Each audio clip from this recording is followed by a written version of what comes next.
Welcome back, ladies and gentlemen. As we mentioned earlier, in this edition of The Breakfast Show, we'll be talking about a very important initiative, Walk Like an Egyptian. Actually, tourism has been confined to certain traditional places, and the initiative encourages tourists, whether Egyptians or foreigners, to visit various other less famous sites, starting from ancient Egyptian temples to the grand mosques and Coptic cathedrals. Egypt's heritage represents an invaluable tourist destination. The initiative Walk Like an Egyptian offers walking tours in historical and local sites, according to Asmaa Khattab, the founder of the campaign. Asmaa Khattab is a tour guide, and she elaborated that the idea is to uncover the hidden gems of Egypt. Today we're very much honored to have with us here in the studio Asmaa Khattab, the founder of Walk Like an Egyptian initiative, in order to know more from her about it. So good morning to you, Asmaa. Good morning, Hala. How are you? Now, how did the idea of Walk Like an Egyptian campaign come to you? What originated the whole idea? Well, I was originally graduated from Faculty of Tourism and Hotels, section tour guiding. When I graduated, I was full of energy and passion to work as a tour guide, because I think this is the most important job in tourism. The tourists see the tour guide mostly, most of the time. So if the tour guide is a good tour guide, the tourist will most likely come back to Egypt. Yes. If not, then most probably not. Yes. So I was really looking forward to start working as a tour guide. But when I started working as a tour guide in tourism, I found some missing points in tourism. I found the experience for the travelers or the tourists is not complete. They come to visit Egypt from the hotel to the pyramids, then back to the hotel. Then after they finish their sightseeing in Cairo, they go to Luxor, from the cruise to the temple, to the cruise to the temple. The traditional thing. The traditional program. They don't go to the places we like to eat. They don't walk in the streets. They don't experience the Egyptian experience. So I felt that there is a missing part in the tourism. So I decided to start Walk Like an Egyptian. I didn't have a clear idea on what I really wanted to do, but my main purpose was to show Egypt as I like it. Egypt, the food, the outings, the history, the heritage, but mostly the heritage and history, because I love history. Our heritage is very rich, and we should tell the world about it and be proud about it. So the first step I created, or I did, was to create a Facebook page in 2012.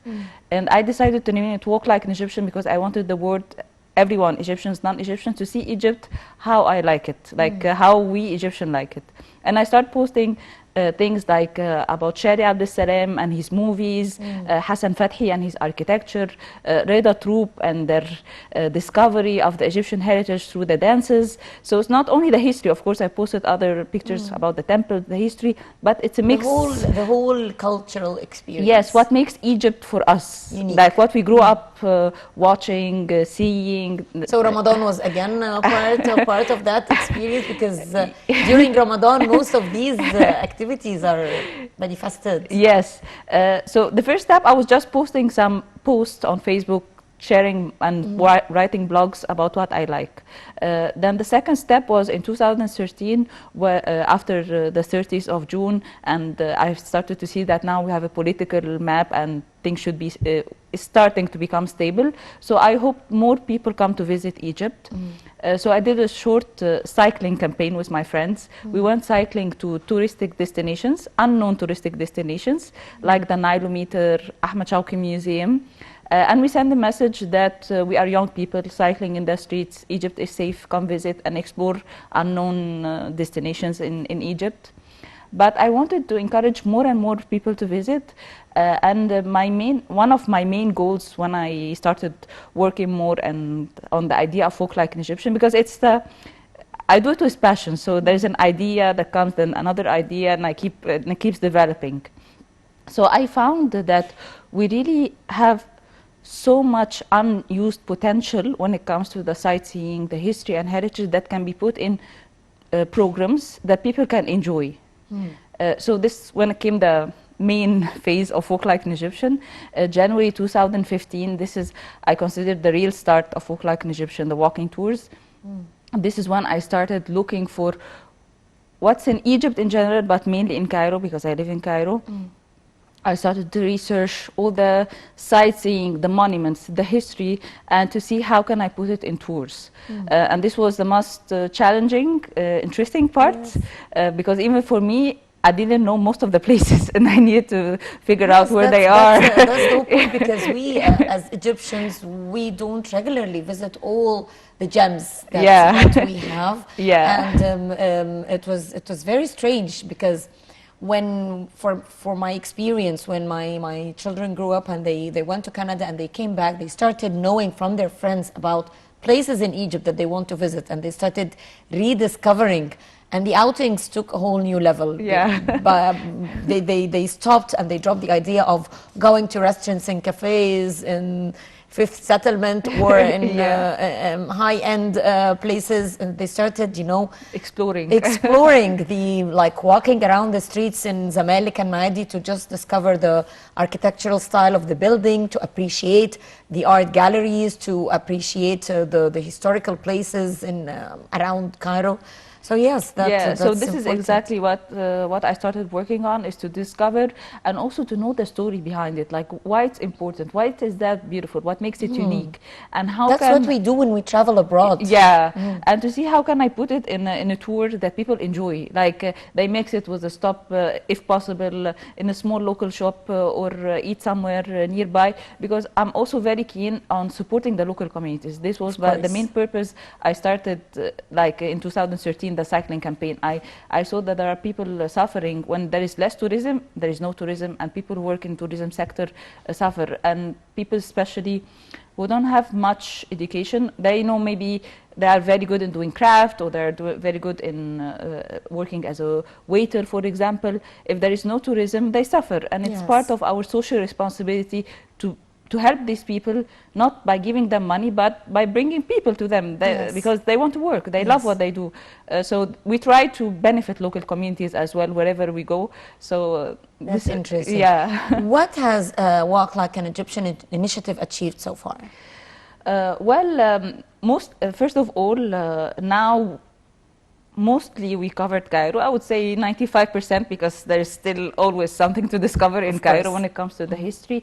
We have at least 10 different tours, walking tours in Cairo that we are able to do, and we try to do every now and then. When we first started, most of the places we used to go to, no one knew about it. Such as?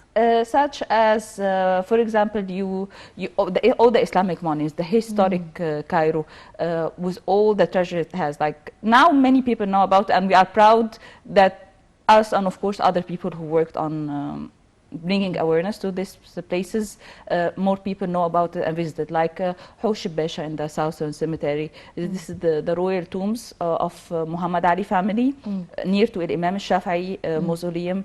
We do a regular tour in the Northern Cemetery, which is known by the City of the Dead, where there are very beautiful Mamluk monuments, glass blower, and royal tombs. And all the part of historic Cairo, like Ibn Tulun, Sultan Hassan, Bab al Wazir Street, Darb al Ahmar, Al Ghurayya area. The gates? Yeah, the gates, like everywhere, downtown, Zamalek. Like people at the beginning, they think, why we go this? We before COVID, we used to go to make tours in the garbage city, or the district of garbage collectors in Manshiat Nasser, which is also very beautiful. They make art out of it. Yes, there is the Cave Church. It's a very important place, very beautiful, with beautiful art sculpted in the in the hill. Yes. There's also the association of APE, which they recycle the garbage and make very beautiful, high quality crafts. Yes. that they export now everywhere, in many places in the world. So we try to show the people also the positive initiatives, because sometimes people tend to see the negative part of the image. They complain there are bad things, like in any country in the world there are always bad things. So we try to show, no, there's also positive things. People who are trying to making change, and here they are, here or here, someone making a nice project, a nice association or a nice hotel, someone doing something from For the community. for the community, or serving food from the heart. For example, in Alexandria, there is a very small restaurant in very unknown places. Like we need every time to go with by GPS because like it's very, very narrow streets. But he's serving like very delicious food, and he do it with passion. It's like special place. So we try to see the people as well, and that's the beauty of Egypt. No, the history, the people, the everything, like the mix of we do all. have hidden gems. Yes. You know, yes, like few years ago, I discovered that place in Helwan, Rukn Farouk. Yeah, and beautiful. it's by the Nile, and I was amazed actually. The king used to go there, spend the weekend, and everything is there, it's intact, and I felt so sorry that why isn't that place not on the touristic map? Why aren't people going to these places? When we go abroad, we could visit just a place where someone who invented cheese used to live, for example, and that's, you know, it's nothing compared to what we have. So it's very unfortunate, but the good news is that people like you and your friends, you are shedding light on these places and bringing the tourists who would spread the word when they come and discover these hidden gems. Exactly. So since the day I started the walking tours in 2015, so almost now 7 years, time flies. Time flies. Yeah, indeed. but I know that it was very challenging. But with the time, people would know about the places, and with more awareness, there will be more demand, and more people will come, and not necessarily with walk like an Egyptian. Like my idea is to support the Egyptian tourism in general, so they can come with us or other people or go alone. But we need them to know about these places. Like we need more people to visit and to see everything. So we have lots of varieties, and actually this is what made Egyptian tourism like 100 years ago. I always say, like, tourism that we have in Egypt was done, for example, by I don't know if I can mention names, it's closed now company, Thomas Cook and Son. It's like doesn't exist anymore. But they wrote the programs on what people can visit in Egypt. They built their hotels, they made their cruises, and people like, oh, nice. So programs. Someone has to start. Someone has to start, and since that time, not many people introduced new experiences or new places to the tourism. So I feel sorry for that, because it's Egypt. Like we have very rich history, heritage, diversity, everything. Like food, history, people, everything. So we deserve to be in a better place when it comes to tourism. Indeed. So I believe in this. I'm working on this so hard. Like I work in a day working for this preparation, maybe more than 12 hours a day. Wow. But I'm not tired. I do it with love, because I know Egypt will deserve a better place. I believe in the butterfly effect, so I do my part, and I know other people will do their part. Well, since you're doing it with love and devotion, it's definitely paying off. But I want to know from you, what are the challenges that you faced during those 7 years? Challenges. Well, first of all, the challenge was to find the places and see how I can put it in programs. Like you don't find many resources in the researching phase, so this was a challenge. Now it's more like in the marketing part, like you try to let people know about it. So I discovered maybe I need to do more video content, for example, so more people know about it.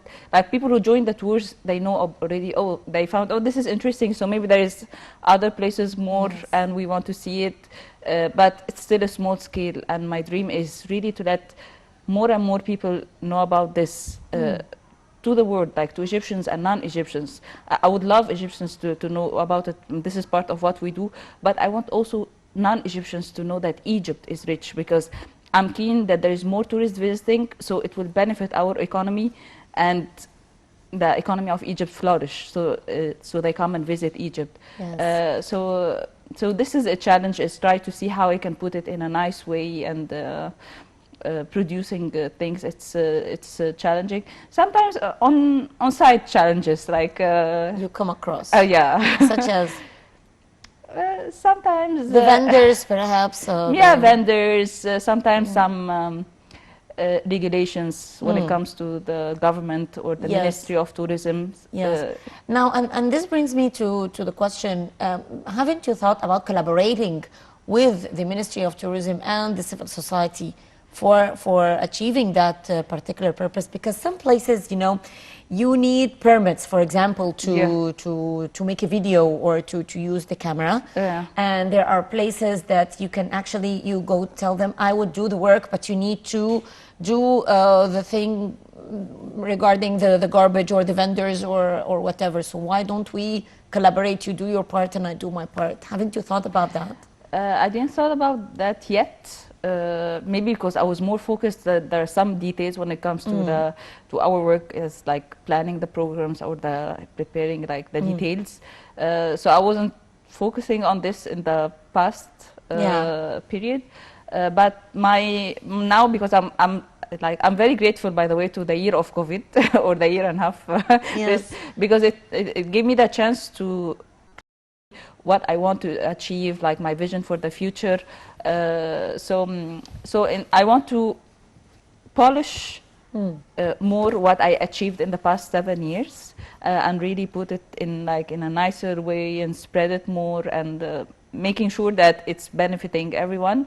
So actually what I'm thinking now to propose collaborations with maybe the Ministry of Tourism, maybe with UNESCO. I'm still thinking now how we can collaborate. Especially that you are established already. I mean, Yes. it's been 7 years already, Yes. and the programs are working, so you're not proposing something out of scratch. It's it's already established. Yeah, so this is what I'm thinking now, because like for example, for 2022, I want to be my focus is to polish all what we did for Cairo, like to you know, like pushed up with having like Cairo nice, and Alexandria, please. yeah.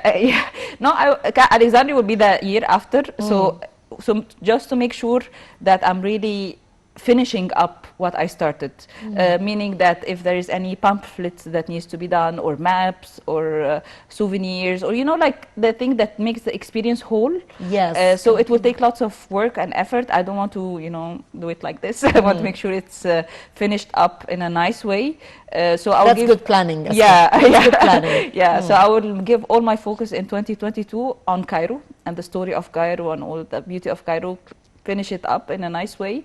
So this is why, yes, I'm looking forward to trying to see now how I can collaborate or offer proposals. But hopefully, yes, if there is any chance we can do something better for Cairo or for Egypt.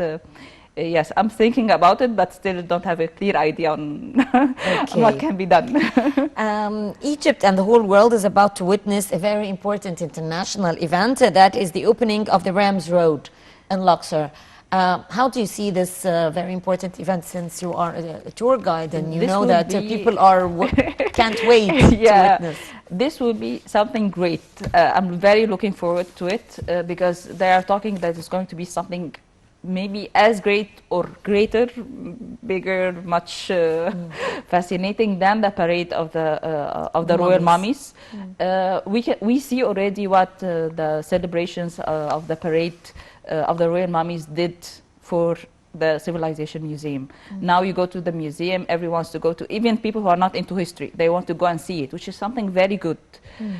So I'm hoping it will bring the same attention to Luxor, because Luxor is my favorite city in Egypt. Like whenever I don't have work or I want to work in a nice atmosphere, I take my laptop and rent a small apartment in Luxor on the west side, and I stay for a week or two. It's a lovely place. But unfortunately, not many people know that Luxor is that beautiful, especially Egyptians. They know it's beautiful, it has as history, but they think it's only history, or maybe Temples, or people usually they have like this misconception that history is boring or you will not enjoy it, but it's the opposite. Like Luxor is really beautiful if you know how to enjoy it. So hopefully while showing this beauty with professional people taking videos, making dances, lights and stuff like this, it will bring attention to Luxor, and more people will visit, especially Egyptians. I encourage Egyptians in general to visit because they should know about their history, and also they support the people working in tourism. Whenever there is no tourist coming, these are the people supporting the people working in tourism, not to have their Of course. to be running out of jobs. So Yeah. I think it's a great idea to show the beauty of Luxor, because all Luxor is a heritage site. Yes. It's one That's of true. Egypt's 7 World Heritage Sites. So Yes. it's not a 1-day visit or 2-day visit or a once visit. Yeah, people You need to keep discovering. you need to keep discovering. Like the whole city, it's like we're talking like hundreds and hundreds of things to see and discover. It's very beautiful. Not only the history, but also the culture, the heritage. Like they have their own molids and celebrations. Yes. It's very rich. It's very, very rich. Beautiful. I love it. Well, I'd like to thank you very much, Asmaa Thank Khattab, you. founder of Walk Like an Egyptian campaign. A very interesting campaign. I wish you more success, and thank you very much for being with us this morning. Thank you, Helen. And ladies and gentlemen, stay tuned. More coming up here on this edition of The Breakfast Show.